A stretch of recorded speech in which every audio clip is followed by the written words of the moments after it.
প্রিয় দর্শক, আপনাদের সবাইকে স্বাগত জানাচ্ছি এটিএন নিউজের নিয়মিত আয়োজন ইয়াং নাইটে। ইয়াং নাইটে আমরা বেশ কিছুদিন যাবত আলোচনা করছি এমএলএম ব্যবসা, এমএলএম প্রতারণা এবং এমএলএম এর বিস্তার নিয়ে। আজকে আমাদের এই সিরিজের আপাতত শেষ পর্ব প্রচারিত হচ্ছে। প্রিয় দর্শক, আপনারা আমাদের সাথে এই আলোচনায় অংশগ্রহণ করতে পারেন। স্ক্রিনে আমাদের টেলিফোন নাম্বারটি দেওয়া আছে। এই টেলিফোন নাম্বারে আপনি যখন খুশি তখন ফোন দিয়ে আমাদের সাথে সক্রিয়ভাবে আপনার মতামত, প্রশ্ন কিংবা অন্য কোনো অভিজ্ঞতা থাকলে সেটি আমাদের সঙ্গে শেয়ার করতে পারেন। ইচ্ছে করলে আপনারা আমাদেরকে এসএমএস ও করতে পারেন। এসএমএস করার উপায় হচ্ছে YN লিখে একটা স্পেস দিবেন, তারপর আপনার বক্তব্যটি লিখবেন, তারপর আরেকটি স্পেস দিয়ে আপনার নাম লিখে, অবশ্যই নামটি লিখবেন, নাম এবং পরিচয় লিখে পাঠিয়ে দিবেন 2233 নাম্বারে। অনুষ্ঠান চলাকালীন সময় আমাদেরকে আপনারা ইমেইলও করতে পারেন। ইমেইলের ঠিকানাটি আপনারা এই মুহূর্তে স্ক্রিনে দেখতে পাচ্ছেন। এবং আমাদের আজকের অতিথি হচ্ছে তরুণ কর্পোরেট ব্যক্তিত্ব মইনুল ইসলাম। মইনুল ইসলাম সম্পর্কে খানিকটা বলে নেই। মইনুল ইসলাম বর্তমানে একটি জাতীয় কোম্পানিতে ব্র্যান্ড ম্যানেজার হিসেবে কর্মরত রয়েছেন। এর আগে তিনি ব্যাংক এবং কয়েকটি বহুজাতিক কোম্পানিতে চাকরি করেছেন এবং ওনার শিক্ষা জীবন বেশ বর্ণাঢ্য। উনি ঢাকা বিশ্ববিদ্যালয়ে IBA থেকে MBA করেছেন মার্কেটিং মেজর। তাই তো মইনুল ভাই? জি। আচ্ছা, মইনুল ভাইয়ের কাছে শুরুর প্রশ্ন হচ্ছে, আপনি কেমন আছেন? অত্যন্ত ভালো। আচ্ছা মইনুল ভাই, আমরা বেশ কিছুদিন যাবত MLM ব্যবসা নিয়ে, MLM এর প্রতারণা নিয়ে, MLM এর বিস্তার নিয়ে আলোচনা করছি এবং আমরা একটা জিনিস মানে খুব গভীর উদ্বেগের সঙ্গে লক্ষ্য করেছি যে MLM এর নামে এক ধরনের বিধ্বংসী, এক ধরনের আত্মবিনাশী একটা বিজনেস মডেল বাংলাদেশে কাজ করছে। সেটিকে আমাদের আলোচকরা, এর আগে আলোচকরা সেটিকে পিরামিড মডেল হিসেবে বলেছেন বা পিরামিড স্কিম হিসেবে বলেছেন। আপনি এই সেক্টরের একজন শিক্ষার্থী হিসেবে আপনার কাছে আমি জানতে চাইবো, এই পিরামিড স্কিমটা কি? ধন্যবাদ। অ্যাকচুয়ালি অত্যন্ত সত্য কথাই বলেছেন যে MLM নিয়ে আসলে অনেকদিন ধরেই আমাদের দেশে অনেক আলোচনা হচ্ছে, অনেক সমালোচনা হচ্ছে এবং অনেকেই এতে প্রতারিত হচ্ছেন। তো MLM এর যে কনসেপ্টটা, সেটার মধ্যে চলে আসে কিন্তু পিরামিড কনসেপ্টটা চলে আসে। পিরামিড কনসেপ্টটা হচ্ছে গিয়ে আপনি আপনার দুই হাত থাকবে। তার আগে ব্যাপার হচ্ছে গিয়ে আপনার সেখানে অবশ্যই একটা মেম্বারশিপ নিতে হবে। আচ্ছা, মেম্বারশিপ নেওয়ার পরে তার আপনার ইনকাম সোর্স হবে না। আপনি মেম্বারশিপ নেওয়ার সময়, আমি একটু আটকে আপনাকে, মেম্বারশিপ নেওয়ার সময় তো আমাকে টাকা পে করতে হবে। অবশ্যই এটা সদস্য ফি দিতে হবে এবং মোটামুটি ভালো অঙ্কের একটা সদস্য ফি। অবশ্যই একটা সদস্য ফি দিতে হবে। মজার ব্যাপার হচ্ছে গিয়ে আপনি সদস্য ফি দিয়েও সেখানে ইনকাম করতে পারবেন না। আপনাকে আরেকজনকে সেখানে আপনার নিচে ইনক্লুড করাতে হবে। মানে আমাকে ধরে আরেকজন সদস্য নিয়ে আসতে হবে। তারপর সেক্ষেত্রে একটা ব্যাপার থেকে যায় যে একজন আনলে হবে না, সেক্ষেত্রে আপনার দুই হাত পূর্ণ করতে হবে। তারা বলে অর্থাৎ ডান এবং বাম, ডান এবং বাম পূর্ণ না হলে সেক্ষেত্রে হবে না। তো সেটা হচ্ছে গিয়ে পিরামিড। আচ্ছা, আমি যাদেরকে সদস্য করব তাদেরকেও কি ইনকাম করতে হলে তাদেরকেও ডান এবং বাম হাত করে একটা করে দুইটা করে সদস্য জোগাড় করতে হবে? এটা একটা সার্কেল, এটা চলমান প্রক্রিয়া। যেই ইনকাম করতে চাই তাকে অবশ্যই নিচে আরো দুজনকে নিয়ে আসতে হবে। এটা কন্টিনিউয়াস প্রসেস, যার কারণে তাদের মধ্যে একটা টেন্ডেন্সি থেকে যায় যে হ্যাঁ, আমাকে তো আরো মানুষ জোগাড় করতে হবে। পিরামিড সার্কেল সেটা বলতে, পিরামিড থিওরি সেটাকে বলছে যে আমাকে তো আরো দুজনকে জোগাড় করতে হবে। এইভাবে কিন্তু এটা একটা সামাজিক ব্যাধির উপরে ছড়িয়ে পড়েছে। এক, দুই হচ্ছে গিয়ে আপনি ততক্ষণ পর্যন্ত কোনো ইনকামে যেতে পারছেন না যতক্ষণ পর্যন্ত আপনার নিচে কোনো মানুষ নাই। তাহলে মানে আমি কি আসলে মানুষ বিক্রি করছি না প্রোডাক্ট বিক্রি করছি? আমি কি মানুষকে নিয়ে ব্যবসাটা করছি? ক্ষেত্র বিশেষে মেম্বারশিপ, এখন অনেকে সেটা পণ্যের ব্যাপারটা নিয়ে আসছেন, কিন্তু ক্ষেত্র বিশেষে পিরামিড কনসেপ্ট যেটা বলা হচ্ছে যে সেটা হচ্ছে গিয়ে আপনি নিচে দুজন থাকতে হবে। সেক্ষেত্রে মানুষ পণ্য বিক্রি চাইতে খুব বেশি, আপনি যদি সেক্ষেত্রে তো মানুষ পণ্য নিয়ে দৌড়াতো, মানুষের পিছনে দৌড়াতো না। আপনি দেখেন বর্তমানে যেগুলো হচ্ছে সেগুলো হচ্ছে মানুষের পিছনে দৌড়াচ্ছে, আর সেখানে টাকাকে কিন্তু পণ্য করে ফেলা হচ্ছে। যদি আমি বলি এভাবে যে কিছু কিছু কোম্পানি আপনি দেখেছেন 10,000 টাকা দিলে 20,000 টাকা হয়ে যাবে। তাহলে কিভাবে টাকা তৈরি করবে? যেখানে পণ্যের উৎপাদনমুখিতা থাকবে না, যেখানে উৎপাদনমূলক কোনো কার্যক্রম থাকবে না, সেখানে কিভাবে টাকা তৈরি হবে? খুব অদ্ভুত একটা এবং বিচিত্র একটা ব্যাপার যে তারা কোনো পণ্য উৎপাদন করে না, কিন্তু কিংবা কোনো সুনির্দিষ্ট কোয়ালিটিফুল কোনো পণ্য তারা বিক্রি করে না। তাদের মূল ব্যবসাটা হচ্ছে আমি কত মেম্বার নিয়ে আসলাম এবং সে কত মেম্বার নিয়ে আসলো, এবং টাকাটা এই যে বাজার থেকে যে এতগুলো টাকা সংগ্রহ করা হয়, বিশেষ সার্কেলের মতো হয়ে গেছে যে মানুষ ধরে আনো। এই যে বাজার থেকে তারা এত টাকা সংগ্রহ করে, এই টাকাটা আলটিমেটলি কোথায় যায়? এটা কি মানে বলা হয় যে ত্রিভুজের ওপরের দিকে যায়? হ্যাঁ, এটা অনেকেই বলে থাকেন টাকাটা কোথায় যায়, এটা আসলে উপরের দিকে যায়, এবং এটা নিয়ে সুনির্দিষ্টভাবে এর আগেও কখনো চিন্তা ভাবনা করা হয়নি। ভালো জিনিস হচ্ছে সরকার এখন এটা নিয়ে চিন্তা ভাবনা করছে। আচ্ছা। এবং 2004 সালে আপনারা হয়তো জানেন যে 2004 সালে বাংলাদেশ ব্যাংক এ ব্যাপারে কিন্তু সুনির্দিষ্ট ভাবে জানিয়েছিল যে এখানে কোন একটা ভুলে কাজ হচ্ছে। তার পূর্বে 2004 সালের পূর্বে বাংলাদেশে অনেক এমএলএম কোম্পানি কিন্তু চলে গেছে, অনেক লোক কিন্তু প্রতারিত হয়েছে। আপনার এই কথার সূত্র ধরে বলি যে আমরা এতক্ষণ পিরামিড স্কিম নিয়ে আলোচনা করলাম, এমএলএম এর নামে পিরামিড স্কিম কিভাবে একটা বিপুল বিধ্বংসী ভূমিকা রাখতে পারে, এটা তত্ত্বীয় দিক নিয়ে আলোচনা করলাম। প্রিয় দর্শক, আমরা একটা ছোট্ট রিপোর্ট দেখে নেব। এই রিপোর্টে একটি এমএলএম কোম্পানি ব্যাপারে একটা ছোট্ট প্রতিবেদন করা হয়েছে। চলুন সেই ছোট্ট প্রতিবেদনটি দেখে আসি, তারপর আবার আমরা আলোচনায় ঢুকে যাব। ধরা যাবে না, ছোঁয়া যাবে না, এমনকি দেখাও যাবে না। বিশ্বের বিভিন্ন দেশের বিভিন্ন ব্যাংকের ভল্টে সংরক্ষিত আছে স্বর্ণ, এমন দাবি করে কল্পিত এই স্বর্ণে বিনিয়োগের প্রলোভন দেখিয়ে ব্যবসা শুরু করে multi level marketing company Unipay to you. 2009 সালের অক্টোবরে জয়েন্ট স্টক কোম্পানি ও আমদানি রপ্তানি নিয়ন্ত্রণ দপ্তর থেকে লাইসেন্স নিয়ে যাত্রা শুরুর কয়েক মাসের মধ্যেই কয়েকশো কোটি টাকা হাতিয়ে নেওয়ার অভিযোগ ওঠে এই কোম্পানির বিরুদ্ধে। অবৈধভাবে অর্থ লেনদেনের অভিযোগে 2011 সালের 25 জানুয়ারি এই কোম্পানির কয়েকজন শীর্ষ কর্মকর্তার বিরুদ্ধে মামলা করে দুর্নীতি দমন কমিশন। কোম্পানিতে বিনিয়োগকারীদের প্রায় 270 কোটি টাকা ব্যক্তিগত হিসাবে সরিয়ে নেওয়ার অভিযোগে ইউনিপে টু ইউর chairman Shahiduzzaman Shahin, co chairman Masudur Rahman, ব্যবস্থাপনা পরিচালক মুনতাসির হোসেন, উপদেষ্টা মঞ্জুর এহসান চৌধুরী, মহাব্যবস্থাপক জামশেদ রহমান সহ 6 জনের বিরুদ্ধে অভিযোগপত্র দেয় দুর্নীতি দমন কমিশন। 300 কোটি টাকার উত্তোলন করে জমি জমা ক্রয় করছে এবং বিভিন্ন জিনিসপত্র স্থাবর বিভিন্ন জিনিসপত্র ক্রয় করে সে টাকাটা রূপান্তর করেছে এবং গোপন করেছে, যেটা আমাদের মানি লন্ডারিং আইনের প্রেডিকেটেড অফেন্সের মধ্যে এটা পড়ে। প্রায় 421-22 কোটি টাকা এখনো আমরা ফ্রিজ করে রেখেছি। দুর্নীতি দমন কমিশনের মামলার পরপরই সমস্ত কার্যক্রম গুটিয়ে নেয় ইউনিপে টু ইউ। রাজধানীর সাত মসজিদ রোডে কোম্পানির প্রধান কার্যালয়ে গিয়ে জানা যায় অফিসটি দীর্ঘদিন ধরেই বন্ধ। তবে ইউনিপে টু ইউর কার্যক্রম বন্ধ হলেও নাম বদলে ইউনি মাল্টিপারপাস কোঅপারেটিভ সোসাইটি রাজধানীর খিলক্ষেত এলাকার এই ভবনটিতে কার্যক্রম পরিচালনা করে আসছে। ইউনি মাল্টিপারপাস অফিসে গিয়ে কোনো কর্মকর্তার দেখা না মিললেও পাওয়া যায় অসংখ্য বিনিয়োগকারী। ভুক্তভোগীরা জানালেন রসিদের মাধ্যমে নতুন করে টাকা সংগ্রহের বিষয়টিও। নিবন্ধন পেপার এবং ইনকর্পোরেশন সার্টিফিকেট দেখে তারপর আমরা এখানে বিনিয়োগ চালু করি। এখন আমরা দেশের বাড়িতে যাইতে পারতেছি না, আমাদেরকে ওইখানে হুমকি দামকি এখন ঢাকা শহর আইসা এখানে ইউনি মাল্টিপারপাস ইউনিফের একটা অঙ্গ প্রতিষ্ঠান হিসাবে যাই না, আমরা এখানে আসছি আমাদের টাকা পাওয়ার জন্য। পরে লোভ লালসা জায়গার পরে গেছি, এখন দেখি যে আমও গেল সালাও গেল। আজকে 4 দিন ধরে আমি এখানে প্রতিদিন সকাল 9টা বাজে আসি, বেলা 5টা বাজে, 8টা বাজে, রাত 10টা বাজে, 11টা বাজে, 2টা বাজে যাই, কিন্তু আমাদের এখন চলার মতন কোনো নেই। এদিকে কোম্পানির উপদেষ্টা মঞ্জুর এহসান চৌধুরীর বাংলা বাজার পত্রিকা অফিসে গিয়ে জানা যায় তিনি দেশের বাইরে আছেন।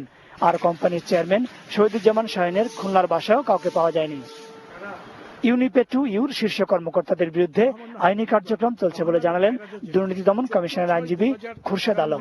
গত 25 আগস্ট 2011 ইংরেজি তারিখে ইউনিপে টু ইউর পক্ষে মুনতাসির মামুন হাইকোর্টে একটা দরখাস্ত করেছিলেন যে মামলাটা বাতিলের জন্য। হাইকোর্টের একটা ডিভিশন বেঞ্চ সেই মামলাটা মানে সামারি রিজেক্ট করেছেন, খারিজ করে দিয়েছেন। বলছেন এখানে মানি লন্ডারিং এর উপাদান আছে এবং এই উপাদানটা আছে, তার বিরুদ্ধে ট্রায়াল চলবে, কি হবে না হবে সেটা বিচারিক আদালত দেখবে সাক্ষ্য প্রমাণের ভিত্তিতে। সাগর, এটিএন নিউজ, ঢাকা। প্রিয় দর্শক, আপনারা প্রতিবেদনটি দেখুন, আপনি দেখলেন আমাদের প্রিয় অতিথি মইনুল ভাই যে কিভাবে এমএলএম এর নামে এবং একটা কোম্পানি ইউনিপে টু। একটা জিনিস খেয়াল করেছেন যে আমার মনে একটু লোভ লালসা, একজন ভদ্রলোক বলছেন আমার মনে একটু লোভ লালসা জেগেছিল, পরে দেখলাম আমও গেল ছালাও গেল। তার মানে ওই জিনিসটাকে তারা পুঁজি করে, মানুষের লোভ লালসার জিনিসটাকে, মানুষের আকাঙ্ক্ষার জিনিসটাকে, মানুষের সরলতার জিনিসটাকে। মানুষ হয়তো চায় একটু ভালোভাবে থাকি না, একটু ভালো পড়ে খাই না, ছেলে মেয়েদেরকে একটু ভালো কিছু দেই।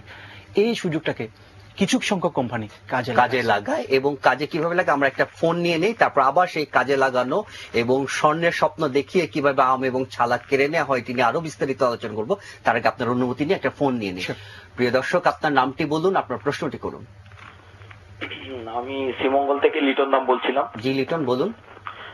তো আমি আপনার সঙ্গে একটু কথা বলবো এবং আজকের এই অতিথির সঙ্গে একটু কথা বলবো, আমাকে বলুন। একটু সময় দিবেন।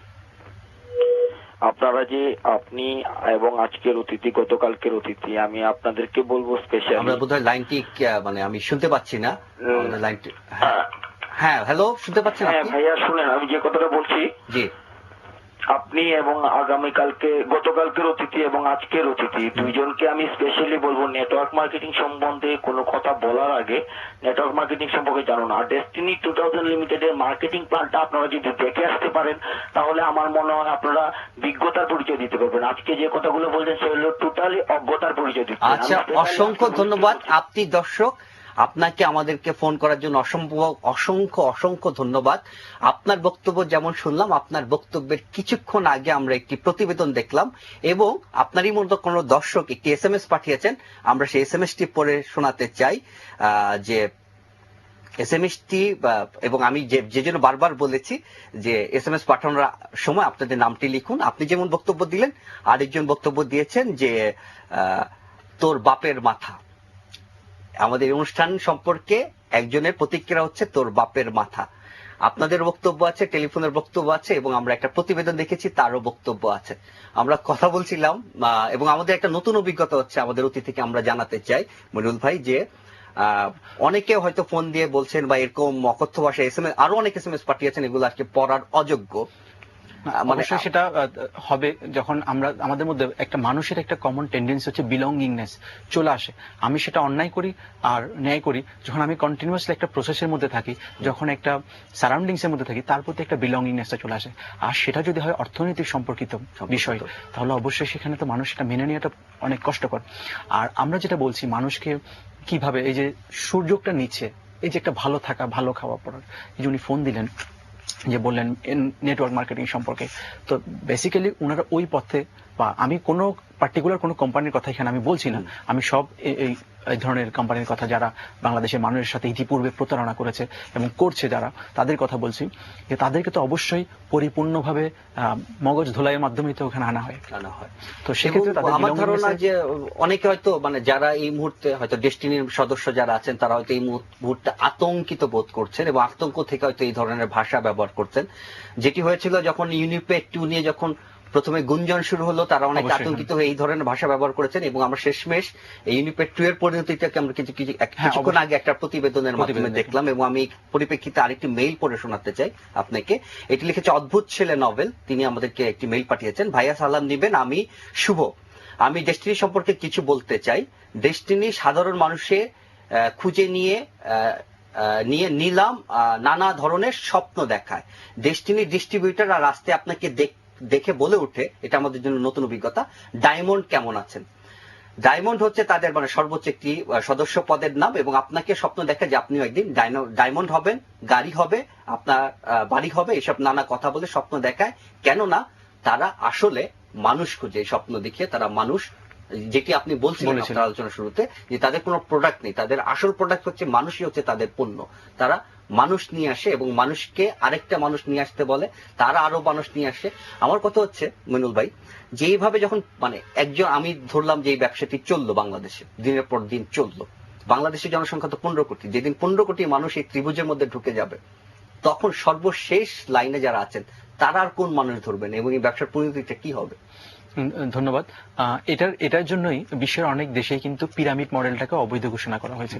কিন্তু ইদানিং কিছু MLM কোম্পানি আবার যেটা করছে, এই পরিপ্রেক্ষিতে সুদূর প্রসারী চিন্তা থেকে তারা নামটা হয়তো বদলে, মোড়কটা হয়তো বদলে সেই পিরামিড সিস্টেমে রাখছে, কিন্তু তারা আবার তাদের বিজনেসটাকে অন্যভাবে একটু ডাইভার্ট করছে। সেটা হচ্ছে গিয়ে তারা হয়তো একজনকে ডাবল মেম্বারশিপ দিচ্ছে, ট্রিপল মেম্বারশিপ দিচ্ছে, সেক্ষেত্রে একজন লোক থেকে আরো কতভাবে বেশি টাকা আনা যায় সেটাও কিন্তু পথটা কিন্তু তারা মুক্ত করে রেখেছে এই জায়গাগুলোতে। আচ্ছা, বাংলাদেশে MLM সম্পর্কে আপনার ধারণা কি বা আপনার পর্যবেক্ষণটা কি? ধারণা না বলে আমরা পর্যবেক্ষণ বলি। বাংলাদেশে তো আমরা একটা কোম্পানির প্রতিবেদন দেখলাম, সেটি হচ্ছে ইউনিপেড 2 এবং আরো অনেক কোম্পানি আছে। বাংলাদেশে MLM কোম্পানিগুলো MLM এর নামে আসলে কি করছে? ধন্যবাদ। বাংলাদেশে MLM ব্যবসা শুরু হয় 1998 সালে। GGN প্রথম এই ব্যবসাটা নিয়ে আসে, MLM ব্যবসা। তো MLM ব্যবসা অ্যাকচুয়ালি আমি যদি একটু পিছন দিকে যাই, 1945 সালে শুরু হয় MLM ব্যবসা ওয়ার্ল্ডে, সেটাও আমেরিকাতে। সেই কনসেপ্ট আর বাংলাদেশের কনসেপ্টের মধ্যে একটু পার্থক্য আছে। সেটা হচ্ছে গিয়ে ওখানে আপনি পণ্য বিক্রি করবেন, পণ্য বিক্রির থেকে আপনি একটা কমিশন পাচ্ছেন, যে কেউ সেটা বিক্রি করতে পারে, যে কেউ সেই কমিশনটা পেতে পারে। কিন্তু এখানে যেটা হচ্ছে আপনাকে একটা স্পেসিফিক আপনাকে বলে দেওয়া হচ্ছে 6,000 টাকার নিচে হলে আপনার হবে না, বা 10,000 টাকার নিচে হলে আপনার হবে না, বা 50,000 টাকার নিচে হলে আপনার হবে না। তাহলে সেখানে পণ্যকে ইউনিট ভাবে ডিফাইন না করে পণ্যকে আপনি কেন টাকার পরিমাণকে ডিফাইন করছেন, প্রথম জিনিস সেখানে। আর বাংলাদেশে যদি এমএলএম কথা আসে তখন একটা ভয় আসে, তখন একটা সহানুভূতি আসে বাংলাদেশের মানুষের জন্য, সমবেদনা আসে যারা অনেক টাকা পয়সা এমনকি জমি জমা বিক্রি করে, ওই যে বললাম যে সুখের আশায় একটু ভালো বাঁচার জন্য, একটু ভালোভাবে থাকার জন্য। এবং বাংলাদেশে প্রচুর ছেলে মেয়ে বেকার, ফলে প্রচুর ছেলে মেয়ে কর্মহীন, ফলে তাদেরকে একটা কর্মসংস্থান শুধু না, তাদেরকে রাতারাতি কোটিপতি হওয়ার কালো গাড়ির স্বপ্ন দেখিয়ে 70 লাখ টাকা দামের স্বপ্ন দেখিয়ে তাদেরকে প্রতারিত করা হচ্ছে। আপনি দেখেন কিছুক্ষণ আগে আমরা যে প্রতিবেদন দেখলাম সেখানে বলা হয়েছিল স্বর্ণের কথা। আমি এই জন্য বলবো মানুষকে একটু এই জায়গায় সচেতন হতে হবে, মানুষকে এই জন্য সচেতন হতে হবে যে স্বর্ণের দাম কিন্তু বছরের মধ্যে দ্বিগুণ বেড়ে যায় না, বা মাসের মধ্যে দ্বিগুণ বেড়ে যায় না। ওরা কিন্তু বলছে আপনি 10,000 টাকা রাখেন 20,000 টাকা হয়ে যাবে। তাহলে যার কিছুটা পরিমাণ মুনাফা আসে সে হয়তো, আমার এমন হয়তো জানা আছে যে 2 লাখ টাকা রেখেছে 4 লাখ টাকা পাওয়ার আশায়। প্রথম দিক থেকে ইনস্টলমেন্ট গুলো তারা কি করে ঠিক মতো দেয়, শেষ দিকে কিন্তু তারা নাই হয়ে যায়। তো এইভাবে আপনি যখন শেষ জনের কি অবস্থা হয়, যখন একটা কোম্পানি বন্ধ হয়ে যায় তখন শেষের দিকে তাদের উপরের দিকে যারা থাকে তারা হয়তো কিছুটা লাভবান হয়, কারণ তাদের একটা এসুরেন্সের দরকার পড়ে যে আপনি যদি লাভবান হয় আপনি তো আর দুজনকে বলতে পারছেন যে ভাই আমি লাভবান হয়েছি, দেখলেন তো। আপনার তখন সারাউন্ডিংস, আপনার পিয়ার গ্রুপটা কিন্তু আপনাকে দেখে প্রভাবিত হচ্ছে যে না আমার এই পরিচিত ভদ্রলোক তো বেশ লাভবান হচ্ছে। মানুষের মধ্যে লোভ জিনিসটা মানে একটা শত পবিত্র, মানুষের মধ্যে লোভ জিনিসটা আছে, কেউ সংবরণ করতে পারে, কেউ সংবরণ করতে পারে না। এবং আমরা এই যে মানুষ লোভের ফাঁদে পড়ে বা সরল মানুষকে এভাবে প্রতারিত করে ফাঁদে ফেলে যে তাদের সর্বস্ব কেড়ে নেওয়া এবং শেষমেশ তাদেরকে গভীর হতাশার দিকে ঠেলে দেয়া, এটি নিয়ে আমরা গত 7 দিন যাবত আলোচনা করছি। এবং আজকে আমরা একটু যেহেতু আজকে আমাদের এই আপাতত এই সিরিজের শেষ পর্ব, আমরা আজকে আলোচনা বেশি জোর দেব হচ্ছে এমএলএম নীতিমালা, সুপারিশ কিংবা সুরাহার রাস্তার দিকে। তবে সেই আলোচনায় যাবার আগে প্রিয় দর্শক, আমরা ছোট্ট একটা বিরতিতে যাব। বিরতির পর আবারও ফিরে আসবো এই আলোচনায়, ততক্ষণ আমাদের সঙ্গেই থাকুন।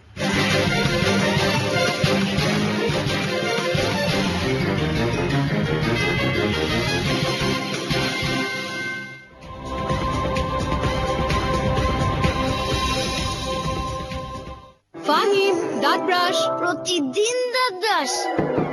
ফাহিম, এখন তো প্রতিদিন ব্রাশ করবেই, কারণ পেপসোডেন্ট প্রতিদিন ল্যাপটপ জিতে নিন। 200 গ্রাম পেপসোডেন্ট কিনে এখন প্রতিদিন জিতে নিন এসার ল্যাপটপ। 100 দিন 100 ল্যাপটপ, বিস্তারিত পত্রিকায়। স্যার, আমি এহসান, আপনার কাছে ট্রেনিং নিতে চাই, ওপেনিং ব্যাটসম্যান। আর এই যে আমার সার্টিফিকেট। কোথা থেকে যে আসে এরা? স্যার 5 ম্যাচে 1টা সেঞ্চুরি আর 2টা। এখন জায়গা নেই, পরে আসো। মানুষ পরখ করে আগে আর দেখে পরে। এ কারণে ইয়েলো ফাইটার সমৃদ্ধ নতুন রিন পাওয়ার ওয়াইড, যা হলদে ভাব দূর করে আর কাপড়কে রাখে ধবধবে উজ্জ্বল। হ্যালো স্যার, এহসান, জায়গা করা আমার হাতে, যদি আপনি সুযোগ দেন। এসো। বিশেষ বিজ্ঞপ্তি, ওমান প্রবাসী বাংলাদেশিদের অবগতির জন্য জানানো যাচ্ছে যে বিডি রেড ফেয়ার উপলক্ষে দেশের খ্যাতনামা রিয়েল এস্টেট কোম্পানি আমিন মোহাম্মদ গ্রুপের উচ্চ পর্যায়ের প্রতিনিধি দল 9 থেকে 20 এপ্রিল 2012 পর্যন্ত মাসকাটে অবস্থান করবেন। রাজধানী ঢাকা ও চট্টগ্রামের প্লট ফ্ল্যাট বুকিং এর জন্য 95792950 95792980 নম্বরে যোগাযোগ করার জন্য অনুরোধ করা গেল। পরিবেশ বান্ধব সেরা আবাসন নির্মাণে নিবেদিত আস্থার স্থপতি আমিন মোহাম্মদ গ্রুপ গড়ে দেয় ভাবনাহীন নতুন ঠিকানা। হঠাৎ একদিন টিকিট কোথায়? Excuse me. ক্লোজ আপ এর অ্যান্টিব্যাকটেরিয়াল মাউথওয়াশ দেয় সতেজ নিঃশ্বাস আর মাইক্রো হোয়াইটনেস দেয় ঝকমকে মজবুত দাঁত। আপনারও কি আছে close up confidence? Did you know you lose up to 100 strands of hair every day? But not with New Dove Hair Fall Rescue System. Its Micro Moisture Serum instantly strengthens hair and reduces hair fall from 100 to 2. So get strong, healthy hair. With New Dove Hair Fall Rescue System, reduces hair fall from 100 to 2.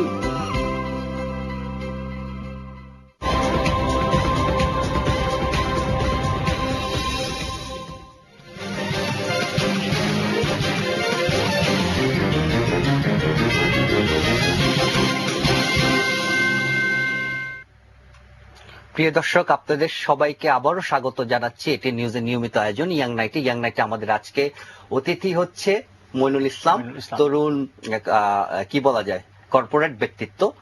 এবং মইনুল ভাই, আমরা আলোচনা করছিলাম এর আগে, ব্রেকের আগে আমরা বলেছি যে আমরা হাহাকার এবং যন্ত্রণার কথা অনেক শুনেছি। আমরা আজকে সুপারিশ এবং নীতিমালা নিয়ে কথা বলবো। তবে সুপারিশ এবং নীতিমালা নিয়ে কথা বলার আগে আমাদের বাংলাদেশের অর্থনৈতিক বাস্তবতাটা বা এমএলএম কি করছে সেই বাস্তবতা সম্পর্কে দর্শকদেরকে একটু ধারণা দিতে চাই, তাহলে আমাদের সুপারিশ এবং নীতিমালা বিষয়ে আলোচনা করার সুবিধা হবে।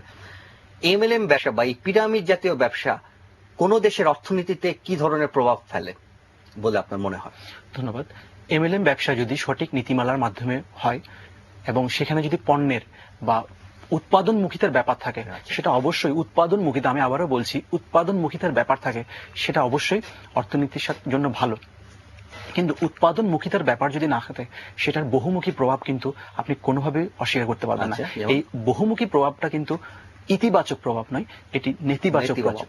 সেই নেতিবাচক প্রভাবটা যদি আমি একটু অন্যভাবে যদি আসি, সেটা হচ্ছে গিয়ে আপনাকে উৎপাদনমুখী কার্যকলাপ থেকে সমাজকে তথা জনসংখ্যাকে তথা আমাদের তরুণ সমাজকে দূরে সরিয়ে দেওয়া হচ্ছে। তারা উৎপাদনমুখীতে নেই, তাদের চিন্তা এই ধরনের কার্যকলাপে তাদের চিন্তা কিন্তু সবসময়, আপনি দেখেন একটা ছেলে আজকে পড়তে বসলো, সে কিভাবে চিন্তা করবে যে সে একটা ভালো চাকরি করবে বা সে একটা এন্টারপ্রেনার হবে, সেটা চিন্তা না করে সে যদি এই কাজে জড়িত হয়, সে চিন্তা করছে আমি কিভাবে আর দুজনকে বা তিনজনকে আমি কালকে আমার কাকে কাকে বলতে হবে। সেক্ষেত্রে যদি সেখানে পণ্যে উৎপাদনমুখিতা থাকে, সেটা অর্থনীতির জন্য ভালো। আমার জনসংখ্যাকে, যারা এই ধরনের ব্যবসায় ইনভলভ হয়ে যাচ্ছে, তাদেরকে কর্মবিমুখ করছে, উৎপাদনমুখিতা থেকে সরিয়ে আনছে। যেখানে পণ্য নাই, যেখানে উৎপাদনমুখিতা নেই, সেখানে অর্থনীতি কিভাবে টিকে থাকবে? আর যাদের পণ্যে যাদের নাই, টাকা দিয়ে টাকা, 10,000 টাকা দিয়ে 20,000 টাকা, সেটা অর্থনীতি জিডিপিতে কতটুকু অবদান রাখবে সে ব্যাপারে আমার যথেষ্ট, এবং সেটা তো কোনো অবদানই রাখতে পারবে না। সামাজিক ব্যাপার নিয়ে অনেকখানি আর কি আমরা আলোচনা করলাম। আমি দুটো সেক্টরের কথা বলতে চাই, একটা হচ্ছে ব্যাংক এবং শেয়ার বাজার। এখানে এমএলএমটা কি কোনো প্রভাব ফেলেছে? মানে বাংলাদেশের যে ডেস্টিনি বা ইউনিপে 2 বা এই জাতীয়, বিশেষ করে এখন ডেস্টিনির কথা আলোচনা আছে, এরা কি ধরনের প্রভাব ফেলেছে বলে মানে আপনার মনে হয়? ধন্যবাদ, অত্যন্ত ভালো এবং সময় উপযোগী প্রশ্ন এটাই। তো যেটা হচ্ছে যে টাকাটা অ্যাকচুয়ালি কোত্থেকে আসছে এবং টাকাটা অ্যাকচুয়ালি কোথায় যাচ্ছে, এই দুটো জিনিস অনেক বেশি ইম্পর্টেন্ট। এখন ব্যাংকিং সেক্টরের প্রভাবটা যদি একদম সংক্ষেপে আমি বলি, সেটা হচ্ছে গিয়ে মানুষ কিন্তু এখন টাকাটা নিয়ে কোথায় রাখছে, সে কেউ যদি কনভিন্স হচ্ছে, কেউ যদি প্রতারিত হচ্ছে, যারা তাদের টাকাটা নিয়ে কোথায় রাখছে, ব্যাংক থেকে টাকাটা তুলে তারা বা যে ধরনের এমএলএম ব্যবসায় বিনিয়োগ করছে, যা আগে যে সব তার বিনিয়োগ করেছিল, এখন বিপুল পরিমাণে টাকা, কারণ লোভটা অনেক বড় বেশি। দেখা যাচ্ছে কি সেই সব কোম্পানিগুলো আবার বিভিন্ন ধরনের কোঅপারেটিভ সোসাইটি বা বিভিন্ন ধরনের অর্গানাইজেশন খুলে, হ্যাঁ এই অভিজ্ঞতা আমাদের আছে, সেখানে এমএলএম করে সাথে কোঅপারেটিভের নামে একটা বিকল্প ব্যাংকিং ব্যবস্থা, সেখানে টাকা ফিক্সড ডিপোজিট করে রেখে অস্বাভাবিক অঙ্কের সুদ প্রদান করা, এসব আছে। এখন একটা মানুষকে যদি তার কমিশন তো হচ্ছে, আবার আরেকটা সাইড বাই সাইড তাকে যদি ব্যাংকের চাইতে চড়া সুদে, যেখানে আপনি হয়তো জানেন সমবায় আইনে আয়ের উপর কিন্তু কর নাই, এটা আপনি জানেন হয়তো, তো সেক্ষেত্রে 16% সুদ তাদেরকে দেওয়া হচ্ছে। তাহলে মানুষ কেন রাখবে না? তাহলে প্রপার ব্যাংকিং সিস্টেম থেকে, রেগুলার ব্যাংকিং সিস্টেম থেকে মানি কিন্তু আউটফ্লো হয়ে যাচ্ছে, এবং এই মানির এই টাকা যদি সঠিক জবাব দিতে না থাকে, এই টাকা কিন্তু অর্থনীতি থেকে হারিয়ে যেতে পারে, ব্যাংকিং সেক্টর থেকে, টোটাল ইকোনমি থেকে এটা হারিয়ে যেতে পারে, এবং ব্যাংকে তারল্য, এবং ব্যাংকে সবচেয়ে যেটা তারল্য সংকট সৃষ্টি হবে। সেক্ষেত্রে প্রত্যেকটা কাজের, আমাদের প্রত্যেকটা কাজে তারল্য সংকট সৃষ্টি হলে প্রত্যেকটা কাজের মধ্যে আমাদের স্থবিরতা চলে আসবে, আর সেই প্রভাবটা পড়বে আপনার আন্তঃব্যাংক লেনদেনের উপর, প্রভাবটা পড়বে আপনার মুদ্রাস্ফীতির উপর, প্রভাবটা পড়বে। আর শেয়ার বাজারের ব্যাপারে যেটা বলছিলেন, শেয়ার বাজারে যথেষ্ট দুঃসময় পার করছে বাংলাদেশ। তার উপরে শেয়ার বাজারের তুলনায় যদি এখন কেউ আমাকে বলে বা আপনাকে বলে বা কোন একটা সাধারণ মানুষকে বলে যার খুব টাকার দরকার, যার এত বোধ বুদ্ধি চিন্তা চেতনা করার সময় নাই, যেখানে বাংলাদেশের অধিকাংশ মানুষ, এখানে শিক্ষার অভাব আছে, পুরোপুরি শিক্ষার অভাব আছে, সচেতনতার একটা বড় সচেতনতার অভাব আছে। এবং আরেকটা যদি বলি, সেটা হচ্ছে সচেতনতার অভাবটা সুযোগ তারা নিচ্ছে কিভাবে, আইনের ফাঁকের অভাবে, আইনের প্রায়োগিক দিকের একটু অভাব আছে। তো সেক্ষেত্রে আমরা যেটা শেয়ার বাজারে বলছিলাম, তো তারা যদি দেখে বিকল্প একটা অর্থায়নের সুযোগ হচ্ছে, আমার বিকল্প ইনকামের একটা সুযোগ হচ্ছে, তাহলে তারা ওই টাকাটা শেয়ার বাজার থেকে সরে যাচ্ছে। সেক্ষেত্রে টোটাল বিনিয়োগ এবং টোটাল বিনিয়োগের পরিমাণ কমছে, আয় এবং ব্যয়, ক্রয় এবং বিক্রয় সবকিছুর পরিমাণই কমে যাচ্ছে। হ্যাঁ, মইনুল, আপনি বললেন অর্থনৈতিক এবং সামাজিক দুইটা প্রভাবই আমরা দেখলাম, এক ধরনের কর্মবিমুখতা এবং অর্থনীতির উপর একটা বিরূপ প্রভাব। সামাজিকের ব্যাপারে যদি আরেকটু বলি, সেটা হচ্ছে কি মানুষ কিন্তু প্রতিনিয়ত বিরক্ত হচ্ছে।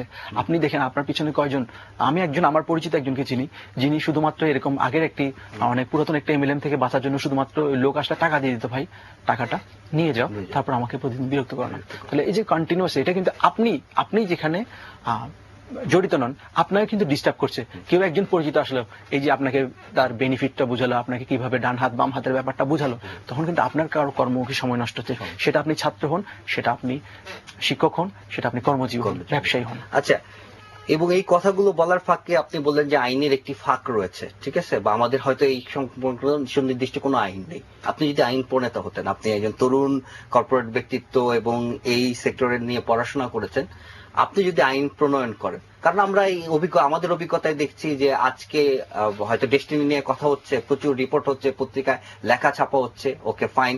এর আগে ইউনিপে 2 নিয়ে আমরা হাহাকার এবং যন্ত্রণার খবর ছাপিয়েছি, কিন্তু এগুলো তো আসলে কোনো সুরাহা না। এটা জাস্ট একটা ঘটনা ঘটলো, আমরা ক্ষতিগ্রস্তদের কথা বললাম। এই ক্ষেত্রে আইনটা কি হওয়া দরকার বলে আপনি মনে করেন? তার আগে যদি আইন প্রণয়নের কথা বলেন, আমি কিন্তু চলে যেতে হবে 1998 সনে। আচ্ছা, যখন একটা এমএলএম কোম্পানি বাংলাদেশে ব্যবসা করতে আসবে, তার আগে কেন আমার এই ধরনের অকারেন্সের জন্য আইন থাকবে না, তাই না? ব্যাপারটা তো ওখানে। আমি 1998 সাল থেকে বা সেই সময়টা থেকে আজকে 2012 সাল, সেই সময়টা থেকে আমার কোনো এমএলএম নীতিমালা নেই এবং এই ধরনের কাজের জন্য কোনো আইন নেই। তাহলে আজকে যে আমরা যদি বলি 1 যুগেরও বেশি সময় আমরা কিভাবে এটা চলে আসলাম, সেখানে আমার একটা বড় প্রশ্ন। আপনি যদি বলেন আমি আইন প্রণেতা, তাহলে আমি 1998 সালে হয়তো আইনটা প্রণয়ন করে ফেলতাম। আচ্ছা, 98 সালে হয়নি, 2012 সালে এখন আমরা বাধ্য হয়ে ভবিষ্যতে আজ যাতে না হয় জন্য আইন প্রণয়ন করব। সেই ক্ষেত্রে আপনার আইনের রূপ, আইন বলতে আপনি তো আর আইনজ্ঞ না, তারপরে মানে মানুষকে বাঁচানোর জন্য কি কি পদক্ষেপ দেবে সেটি নিয়ে আলোচনা করব। তার আগে একজন দর্শকের ফোন নিয়ে নেই। প্রিয় দর্শক, আপনার নামটি বলুন, আপনার বক্তব্যটি বলুন। জি, আসসালামু আলাইকুম। আসসালাম। জি, আমি খোকন বলছিলাম নরসিংদী থেকে। জি খোকন, বলুন। আচ্ছা, ব্যাপারটা হচ্ছে যে আপনারা তো মানে জনগণকে সচেতন করার জন্য, যাতে জনগণ গুলো আসলে আর্থিকভাবে ক্ষতিগ্রস্ত না হয়, সেভাবে ভালো প্রোগ্রাম প্রচার করতেছেন, এই জন্য আপনাদেরকে মানে অশেষ ধন্যবাদ। কিন্তু একটা জিনিস যেটা হচ্ছে যে ডেস্টিনি যেটা করতেছে বর্তমানে, ডেস্টিনির মূল কাস্টমার কিন্তু হচ্ছে তারা সবসময় সিলেক্ট করতে চাচ্ছে ইউনিভার্সিটি অথবা ইউনিভার্সিটি লেভেলে যেসব স্কুল কলেজগুলো আছে, সেখানের যে মেয়েগুলো আছে, মেয়েগুলোকে তারা মূল কাস্টমার হিসেবে এখন তারা মানে ধরে নিয়ে আসার চেষ্টা করে। এটা হচ্ছে যে কি, এরকম মেয়েগুলো ধরে নিয়ে আসলে যে সামাজিক একটা অধপতন হচ্ছে, যেটা আমি বলবো যে নৈতিক অধপতন হচ্ছে সমাজের। তো সেক্ষেত্রেও তো আমার মনে হয় যে এটা আপনাদের একটু মানে নিউজে নিয়ে আসা উচিত যে নৈতিক অধপতনের জন্য কিন্তু আপনার ডেস্টিনি অনেকটাই দায়ী। এটা হচ্ছে এভাবে দেখা যাচ্ছে যে একটা মেয়ে যখন ডেস্টিনিতে জয়েন করছে, আর ডেস্টিনি যারা অ্যাকচুয়ালি করে, আমি যেটা বলবো মানে এটা বললে হয়তো আপনাদের কাছে খারাপ শোনাবে, মানে লোভী এবং অলস প্রকৃতির যারা, তারা ডেস্টিনিতে যেতে চায় এবং ডেস্টিনি তারা করে, কোনো পরিশ্রম করবে না, অথচ টাকা উপার্জন করার জন্য মানে এখানে যাবে। তাদের অফিস হয় যেখানে রাত্রিতে, সেখানে এটা কিভাবে কি হবে, অফিসের কোনো নীতিমালা নেই। অফিসের সাধারণত একটা নীতিমালা থাকা উচিত সকাল 9টা থেকে বিকাল 5টা পর্যন্ত অথবা 6টা পর্যন্ত, কিন্তু তাদের অফিস হয় সকাল 6টা থেকে সন্ধ্যা 6টা থেকে রাত 11টা-12টা পর্যন্ত। সেখানে দেখা যাচ্ছে যে একসঙ্গে স্কুল কলেজ ইউনিভার্সিটির মেয়েরা একসাথে বসে এগুলো ইয়ে করতেছে, ডিসকাস করতেছে। ধন্যবাদ দর্শক, আপনার পর্যবেক্ষণ এবং মতামতটি আমরা বুঝতে পেরেছি। প্রিয় দর্শক, এটা একজন দর্শকের মতামত এবং তিনি আরেকটি নতুন বিষয় সম্পর্কে আলোকপাত করেছেন যে ডেস্টিনি এখন ভার্সিটির শিক্ষার্থীদের বা ছাত্রীদেরকে বিশেষভাবে তারা টার্গেট করছে। হ্যাঁ, এটা সম্পর্কে আমরা আজকে হয়তো আলোচনা করব না যে তারা নারীর ক্ষমতায়নের নামে হয়তো তাদেরকে কাজে লাগাচ্ছে। আচ্ছা, যাই হোক, একটু জিনিস এখানে বলতে চাই যে ছাত্রদেরকে টার্গেট করছে, সেটা আমি বলবো না, শুধুমাত্র ডেস্টিনির কথা বলবো না, যারা এমএলএম ব্যবসায় যারা আছে তাদের, এবং ডেস্টিনির বিরুদ্ধে সুনির্দিষ্ট রকমের হয়তো অভিযোগ পাওয়া গেলে সরকার এটা নিয়ে তদন্ত করবে। তার আগে এই যে ছাত্রদের টার্গেট করার ব্যাপারটা, কিছুক্ষণ আমি আগেই যেটা বলছিলাম, তার কিন্তু পড়াশোনার থেকে মন চলে যাচ্ছে টাকার প্রতি। ছাত্র জীবনে মুরব্বীরা, আগের দিনে মুরব্বীরা বলতেন যে ছাত্র জীবনে টাকার প্রতি ঝুঁকো না। তা এখন যেটা হচ্ছে, ছাত্র জীবনে আমি ওকে টাকার প্রতি ঝুঁকাচ্ছি, ওর তারুণ্যকে, ওর যৌবনকে আমি টাকার পিছনে, পড়ার পিছনে, গবেষণার পিছনে। মইনুল, প্রসঙ্গক্রমে বলতেই হয়, আপনিও ঢাকা বিশ্ববিদ্যালয়ের ছাত্র, আমিও ঢাকা বিশ্ববিদ্যালয়ের ছাত্র, প্রাক্তন ছাত্র আর কি। আমাদের কিন্তু ঢাকা বিশ্ববিদ্যালয় পড়াকালীন সময় একটা অভিজ্ঞতা আছে। একসময় আমরা দেখতাম যে শিক্ষার্থীরা গোল হয়ে বসে কবিতা আবৃত্তি বা সাংস্কৃতিক কোনো বিষয় নিয়ে আন্দোলন মানে হয়তো মিটিং করতো। কিন্তু আমরা ইদানিং কালে দেখেছি, আমরা যখন বেরিয়ে আসি বা এখনো ক্যাম্পাসে গেলে দেখা যায় যে শিক্ষার্থীরা গোল হয়ে বসে তারা ডেস্টিনির মিটিং করছে এবং শিক্ষারত অবস্থায় তারা ব্যবসার মধ্যে ঢুকে পড়ছে। কি ভালো কি মন্দ অন্য বিষয়, যাক আমি লোভ সম্বরণ করতে পারলাম না আপনার এই কথা শুনে, অভিজ্ঞতাটি শেয়ার করার জন্য। যাই হোক, আমরা কথা বলছিলাম যে আইন নিয়ে, যদি আমরা আইন করতে যাই, আমরা দুইজনে কেউই আইনজ্ঞ না, তারপর আমাদের সাদা চোখে আমাদের আইন কিভাবে প্রণয়ন করা উচিত বলে আমার যেটা বলছিলাম যে আইন প্রণয়নের প্রথম জিনিসটা মাথায় রাখতে হবে, সেটা হচ্ছে গিয়ে আমার সাধারণ বিনিয়োগকারীরা প্রথম জিনিস যেটা থাকতে হবে সেটা হচ্ছে পণ্য থাকতেই হবে, সেবা বা পণ্য কোন একটা সেখানে ইনক্লুডেড হতে হবে। কারণ মার্কেটিং এর সংজ্ঞায় কিন্তু বলা হচ্ছে যে মার্কেটিং ইজ এনিথিং, যে কোনো কিছু হতে পারে যার মধ্যে আপনি আপনার কাস্টমারকে স্যাটিসফাই করবেন, সেবা বা পণ্যের মাধ্যমে ভ্যালু ক্রিয়েশন সেখানে থাকতেই হবে। তো অবভিয়াসলি এখানে অবশ্যই পণ্যের ব্যাপারটা থাকতেই হবে, প্রথম জিনিস। দ্বিতীয় জিনিস হচ্ছে সাধারণ মানুষ পণ্য বা সেবা, আমি পণ্য বলতে পণ্য বা সেবার ব্যাপারটা বোঝাচ্ছি। দ্বিতীয় জিনিস, সাধারণ মানুষের ক্ষতিগ্রস্ততার দিকটা দেখতে হবে, যে তারা কোনোভাবে ক্ষতিগ্রস্ত হচ্ছে কিনা। অর্থের স্থানান্তরের ব্যাপারগুলো খুব সতর্কতার সাথে নজরদারির আওতায় আনতে হবে এবং খুব সৎ জবাবদিহিতার আওতায়। এবং সেক্ষেত্রে যেটা করতে হবে, আমরা যদিও জানি সেটা অনেক সময় যেটা হয় কি, কোনো পেশাদারি অডিট কোম্পানি দিয়ে অডিটের ব্যবস্থা রাখতে হবে, অবশ্যই তাদের সকল ধরনের আর্থিক কার্যাবলীকে। এবং একটা প্রতিষ্ঠানের অর্থ একই মালিকানার বা একই গ্রুপের অন্য কোনো কোম্পানিতে স্থানান্তর করা যাবে না।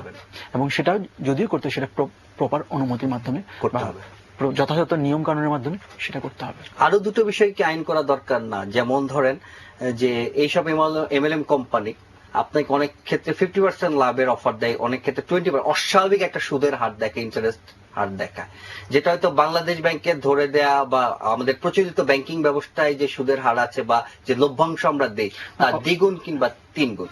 এমন আইন কি বাংলাদেশে করা দরকার আছে বলে আপনার মনে হয় না, যে যেখানে কোনো কোম্পানি তারা অস্বাভাবিক কোনো সুদের হার বা লভ্যাংশের হার দিতে পারে? সেটা অবশ্যই, সেই জন্য বললাম সেবা বা পণ্যের যথাযথ মূল্য নির্ধারণের মাধ্যমে সেটা নির্ধারণ করতে হবে। আরেকটা জিনিস সেখানে আনতে হবে, যেটা আমরা বা আপনারা যারা সাধারণ মানুষ, যারা এখনো এ ধরনের কোনো ফাঁদে পা দেয়নি, তাদের অভিজ্ঞতা থেকে আমি যদি বলি, সংবিধানে একটা ব্যাপার আছে, সেটা হচ্ছে কোনো ব্যক্তিকে তার ইচ্ছার বিরুদ্ধে কোনো ধরনের কর্মে নিযুক্ত করা যাবে না। তাহলে এখানে যেটা হচ্ছে, আমাকে প্রতিদিন কেন প্রেশারাইজ করা হবে, বা আমাকে না হোক অন্যজনকে কেন প্রতিদিন প্রেশারাইজ করতে হবে? কোন পর্যায়ে আসলে, কোন পর্যায়ের মগজ পরিষ্কার হয়ে গেলে মানুষ বলে যে বাড়ি বিক্রি করে আমি এখানে এসেছিলাম, এখন আমও গেল ছালাও গেল। আমরা এই আলোচনা আবার ফিরে আসবো একজন দর্শকের ফোনে নিয়ে। প্রিয় দর্শক, আপনার নামটি বলুন, আপনার প্রশ্নটি করুন। হ্যাঁ, আমি হিমেল নেত্রকোনার মোহনগঞ্জ থেকে বলছিলাম। বলুন।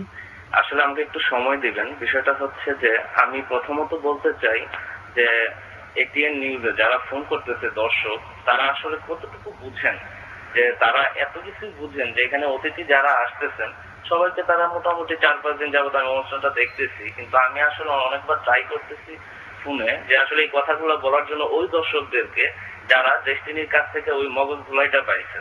তো আরেকটা বিষয় হচ্ছে, এখানে আমি অ্যাড করতে চাই আরেকটা বিষয়, যে আমার জানা মতে তো আমাদের নেত্রকোনা ডিস্ট্রিক্টের পাশেই ময়মনসিংহ ডিস্ট্রিক্ট, তো এখানে দেখা যাচ্ছে যে ছেলেমেয়েরা এসএসসি পাস করার পর ভালো একটা কলেজে ভর্তি হওয়ার জন্য চায়, কিন্তু ওই ছেলেগুলাই দেখা যাচ্ছে যে ওরা মানে স্টাডি থেকে একদম বিচ্ছিন্ন হয়ে যাচ্ছে। তো আমি 4-5 জন দেখছি এরকম, যে স্টাডি থেকে তারা পুরোপুরি বিচ্ছিন্ন। এটা হচ্ছে আমাদের যে যুব সমাজ আছে তাদেরকে এক ধ্বংসের প্রক্রিয়া। আর লাস্ট যে কথাটা বলতে চাচ্ছি, আসলে আমরা একটু হাস্যকর বোধহয় কথাটা, যে আমরা একটা হিরোকরাজ, সত্যজিৎ রায়ের হিরোকরাজার দেশে যে ছবিটা দেখলাম, তো ওইটাতে ছিল কৃষকের মন্ত্র, শ্রমিকের মন্ত্র। তো এখানে আমরা এখন দেখছি যে ডেস্টিনি আসলে ডেস্টিনি মন্ত্র প্রয়োগ করতেছে আসলে আমাদের এই তরুণ সমাজের উপর। তো আসলে আমি আর এইটুকুই আমার মতামত ছিল, আর কিছুই না। আর ওই দর্শকদের বলার ছিল যে আপনারা আসলে ওই মন্ত্র যেটা বেরিয়ে আসেন।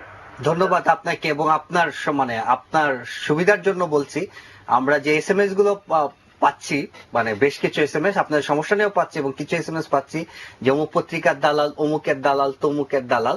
আমার যারা এই যুক্তির বাইরে কথা বলতে চান তাদের প্রতি অনুরোধ হচ্ছে আপনারা যুক্তি দিয়ে কথা বলুন। দালাল, গালিগালাজ কিংবা অকথ্য ভাষায় হুমকি দেয়া এটা আসলে কোনো কাজের কথা না। আমরা ওই হীরক রাজার দেশে, এবং হীরক রাজার দেশে তো কোনো মানে হীরক রাজার একটা আইন থাকে, মন্ত্র থাকে। আমাদের যুব সমাজের উপর সেই মন্ত্র বা আমাদের সাধারণ মানুষের উপর যাতে মন্ত্র কাজ না করে সেই জন্য তো আমাদের একটা আইনের দরকার আছে, যেটি নিয়ে আমরা কথা বলছিলাম। আমরা সেই আলোচনা আবার ফিরে যাই। তার আগে একটু করে আমি কিছুক্ষণ আমি যদি বলি এইভাবে যে আমরা এখানে কিন্তু কোনো বিশেষ কোনো কোম্পানিকে আমরা এখানে আমরা টোটাল দেশের এমএলএম সিস্টেম এবং ক্ষতিগ্রস্ত এবং ভবিষ্যতে মানুষ যাতে আরো ক্ষতিগ্রস্ত না হয় সেদিকে আমরা আলোকপাত করছি। আচ্ছা, মইনুলের কাছে আমার আরেকটি প্রশ্ন আছে যে আমরা দেখছি অনেক ক্ষেত্রেই দেখেছি এমএলএম ব্যবসায়ীদের ক্ষেত্রেও বা এমএলএম সংস্থাদের ক্ষেত্রে দেখলাম যে তারা কোঅপারেটিভ নাম দিয়ে তারা বাজার থেকে টাকা সংগ্রহ করছে, ফিক্সড ডিপোজিট করছে, তারা এটাকে আবার ব্যাংক অ্যাকাউন্টও বলছে।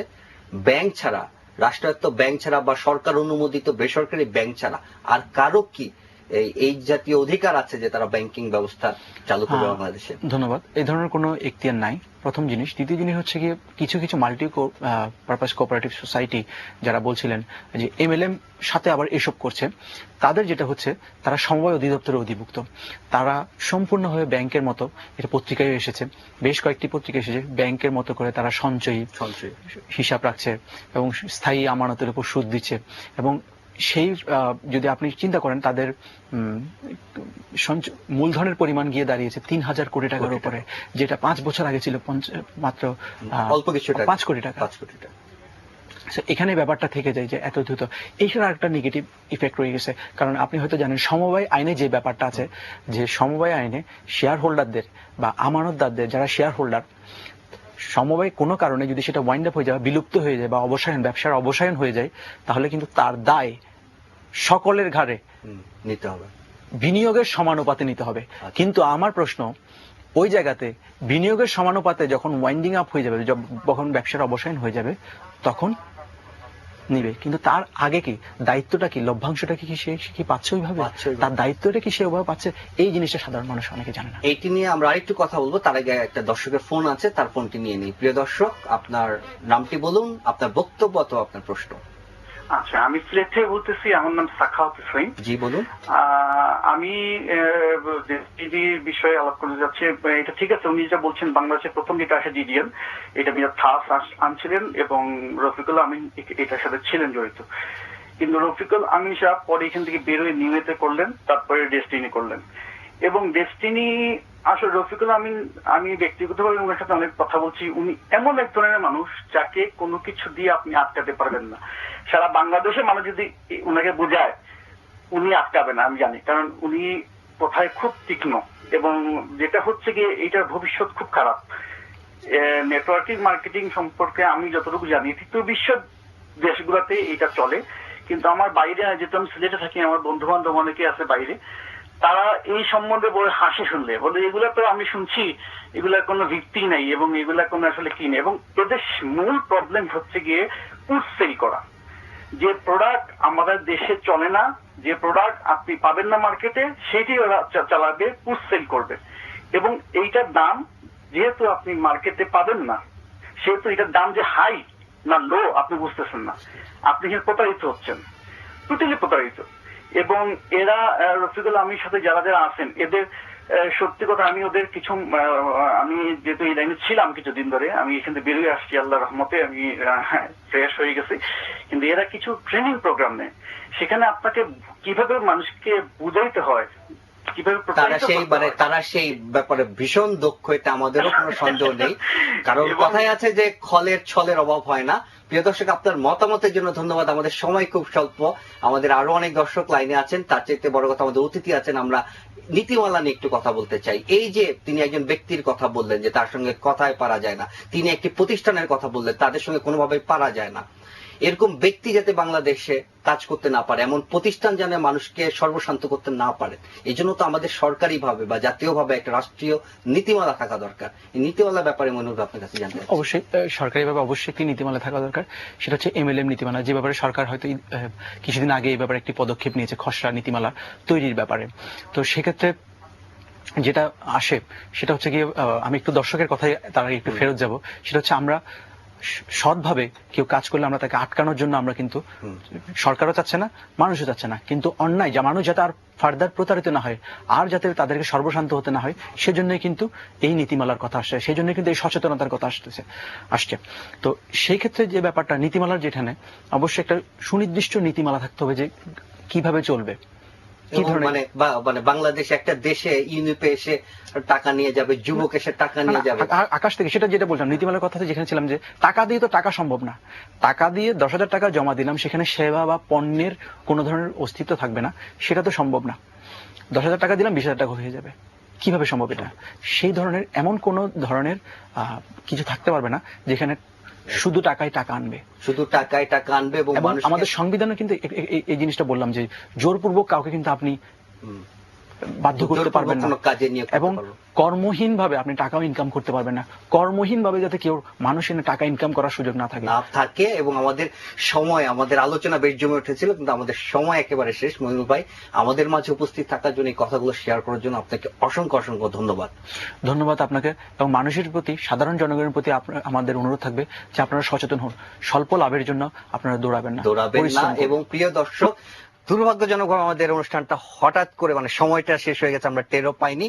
আপনারা ভালো থাকুন, সুখে থাকুন। আমরা গত 1 সপ্তাহ যাবত এই বিষয়টি নিয়ে আলোচনা করেছি। আমাদের উদ্দেশ্য একটাই, যেহেতু এইসব প্রতারকদের মূল লক্ষ্য থাকে তরুণ সমাজ, সেই তরুণ সমাজকে সচেতন করে তোলা, তাদেরকে প্রতিবাদী করে তোলা, এবং ভবিষ্যতে তরুণরা যাতে এভাবে প্রতারিত না হন সেই ব্যাপারে তাদেরকে সচেতন করে তোলা। এই অনুষ্ঠান যদি কোনোভাবে আপনাদেরকে সচেতন করতে পারে, কোনোভাবেই যদি আপনাদেরকে কৌতূহলী করতে পারে এবং নিজেদের ব্যাপারে আত্মসচেতন হতে শেখায়, তাহলে আমরা নিজেদেরকে সফল ভাববো। এবং আমরা অলরেডি নিজেদেরকে সফল ভাবা শুরু করেছি, কারণ প্রতারকের দল আমাদেরকে সংঘবদ্ধভাবে আক্রমণ করছে। প্রিয় দর্শক, ভালো থাকবেন, সুখে থাকবেন, শান্তিতে থাকবেন। শুভরাত্রি।